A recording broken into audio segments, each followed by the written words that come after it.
اللہ تبارک و تعالی ارشاد فرماتا ہے وَقَاتِلُوا فِي سَبِيلِ اللَّهِ الَّذِينَ يُقَاتِلُونَكُمْ وَلَا تَعْتَدُوا، اور اللہ کی راہ میں لڑو ان سے جو تم سے لڑتے ہیں اور حد سے نہ بڑھو، یعنی جو کفار تم سے لڑیں یا جنگ کی ابتدا کریں تو ان سے دین کی حمایت اور اعزاز کے لیے لڑو۔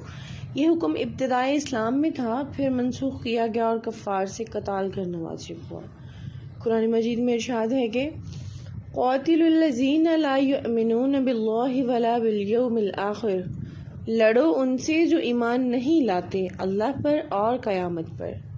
ارشاد باری تعالیٰ ہے کہ وَمَا لَكُمْ لَا تُقَاتِلُونَ فِي سَبِيلِ اللَّهِ، اور تمہیں کیا ہوا کہ نہ لڑو اللہ کی راہ میں، یعنی جہاد فرض ہے، اس کے ترک کا تمہارے پاس کوئی عذر نہیں۔ اللہ تبارک تعالیٰ مومنین کو حکم فرماتا ہے کہ وَقَاتِلُوهُمْ حَتَّى لَا تَكُونَ فِتْنَةٌ وَيَكُونَ الدِّينُ كُلُّهُ لِلَّهِ، اور اگر ان سے لڑو یہاں تک کہ کوئی فساد باقی نہ رہے اور سارا دین اللہ ہی کا ہو جائے۔ اللہ تبارک تعالیٰ اپنے محبوب اعظم صلی اللہ علیہ وآلہ وسلم سے ارشاد فرماتا ہے یا ایھا النبی جاہد الکفار والمنافقین واغلظ علیہم، اے غیب کی خبریں دینے والے نبی، جہاد فرماؤ کافروں اور منافقوں پر اور ان پر سختی کرو۔ ارشاد رب تبارک و تعالی ہے قاتلوا المشرکین حیث وجدتموہم خذوہم واحصروہم واقعدوا لہم کل مرصد، تو مشرکوں کو مارو جہاں پاؤ اور انہیں پکڑو اور قید کرو اور ہر جگہ ان کی طاق میں بیٹھو۔ قرآن مجید میں ارشاد باری تعالیٰ ہے کہ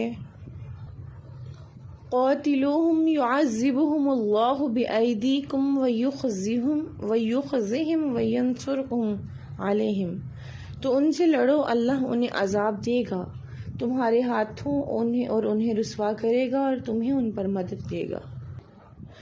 ان آیات کے علاوہ قرآن مجید میں جہاد و قتال کے احکام نازل فرمائے گئے ہیں۔ جہاد کا پہلا حکم 2 ہجری میں نازل ہوا، اس سے پہلے قتال کی اجازت نہ تھی۔